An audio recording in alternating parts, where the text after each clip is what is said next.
Mysteriously constantly appearing splashes of blood in our bathrooms. My husband is lying to me. I'm 24, and my husband is 26. Since we moved into our apartment 8 months ago, I've been finding random splashes of blood on the walls, cabinets, and the rims of our toilets. Once even on the bathroom mirror. Usually, these are tiny drops, but sometimes they smear on the walls or floor, I suppose, when they're still fresh or wet. I understand that the first suspicion would be menstrual blood. However, I haven't had periods for 2 years thanks to contraception. I first noticed this about 3 months ago. I asked my husband about it, and the first few times he said he had no idea where the blood came from or how it got there.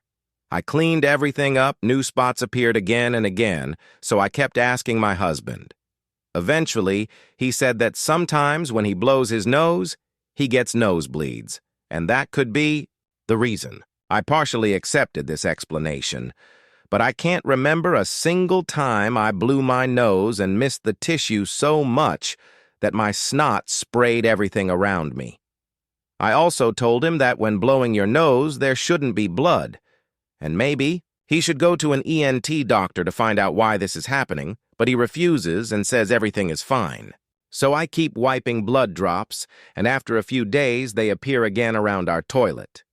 When I mention them, my husband gets annoyed, answers sharply, and doesn't want to talk about it. He keeps insisting that it's from blowing his nose, but I still don't understand how.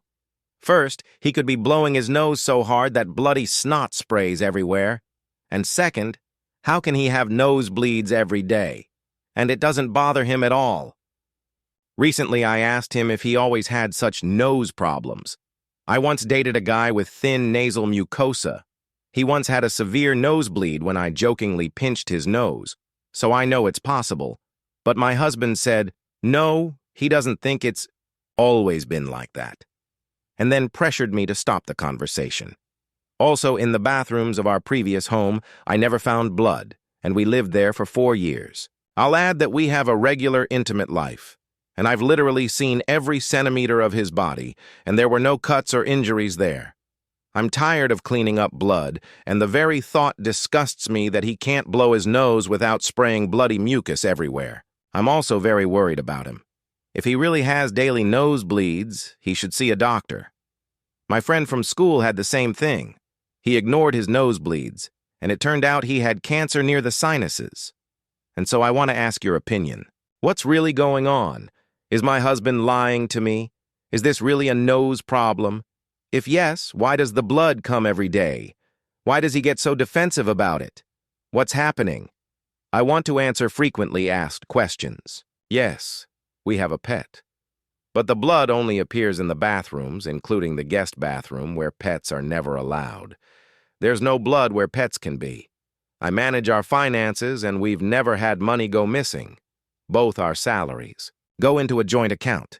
He has hemorrhoids, but so do I. Thanks. Crohn's disease. And from that, blood was only ever in the toilet.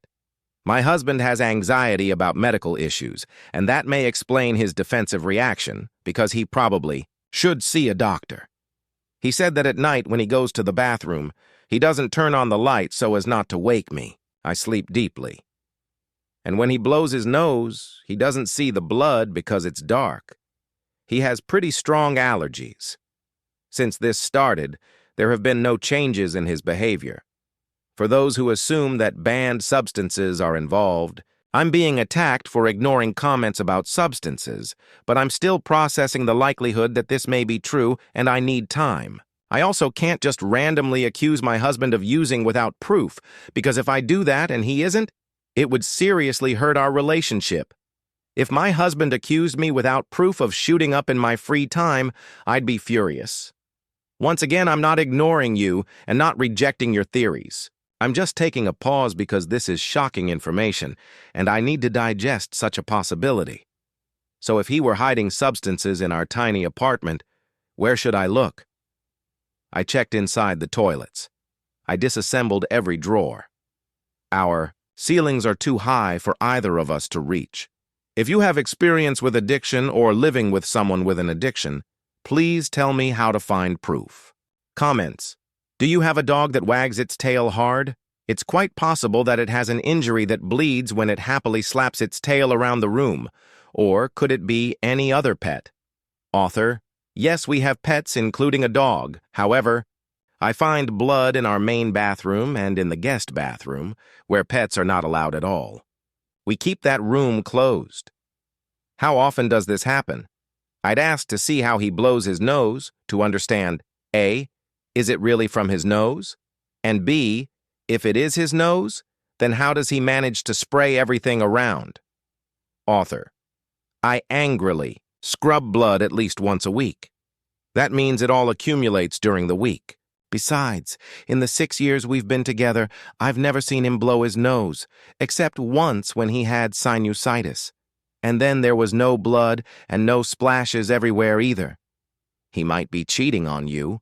I don't want to escalate, but sex during periods really can leave blood splashes. Author. So he cheats on me only with girls during their periods because the blood appears every week. Actually, I really don't think he's cheating. Update. After 2 months, we solved the bloody bathroom case. I understand that inevitably there will be people who are sincerely convinced that my husband is secretly on substances, despite this update, and will attack me for it. So after publishing, I will no longer use this account.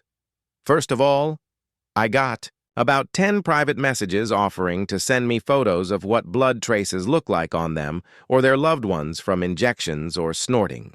And I was glad that literally none of these photos looked like what I was finding. These photos, the absence of holes in our finances, the absence of unexplained personality changes, and also the fact that I cleaned or searched every centimeter of our 75 square meters apartment and found nothing suspicious, strengthened my confidence that the matter was not substances. I'm happy to report that my husband is just a slob. Before I continue, I want to thank everyone who sent me photos and personal stories about substance use, and wish you all peace and good health. So, it's been several months since my post. During this time, I was harassed in private messages, called ignorant. Some suggested divorcing my husband based on the possibility that he might be using hard substances. First of all, if my husband had an addiction, I wouldn't leave him. I'd want to help him. I love him. And addiction is a disease, and he would need my support. But I still ended up in a situation where I searched the dark corners of cabinets and cracks in furniture looking for stashes of substances and found nothing. I sat my husband down again to talk about the blood, and he assured me that he has nighttime nosebleeds and promised that from now on he would turn on the light and clean everything himself because I shouldn't be doing it for him. He kept his promise. And after that conversation, I noticed that he turns on the light when he goes to blow his nose at night, and the blood drops stopped appearing. And then 2 weeks ago, I was scrolling through Instagram and came across a Reels titled, "Signs that you're using a nasal spray incorrectly." The very first sign, new continuous nosebleeds. A metaphorical light bulb went off in my head because I remembered that after moving to another part of the state, my husband's allergies got worse and he started using a nasal spray to control it. The blood started appearing about a week and a half after he began using the spray. As soon as my husband got home, I showed him this video, which also demonstrated how to properly use nasal sprays. You need to tilt the bottle, not shoot the stream straight up. He took a week-long break from using the spray to let his sinuses recover, and last week he started again, but properly this time. And wow, he stopped snoring. His voice sounds different. His nose stopped whistling. And thank God those nighttime nosebleeds stopped. No more blood, and no more of my paranoia. And my husband, for the first time since we moved here, can breathe normally through his nose. You might ask, why didn't he go to the doctor when the bleeding started? Because we're poor and he has anxiety about doctors. That's how the case was solved. Watch our previous videos. Be sure to subscribe to our channel if you for some reason haven't done so yet. And good luck to you. Good health.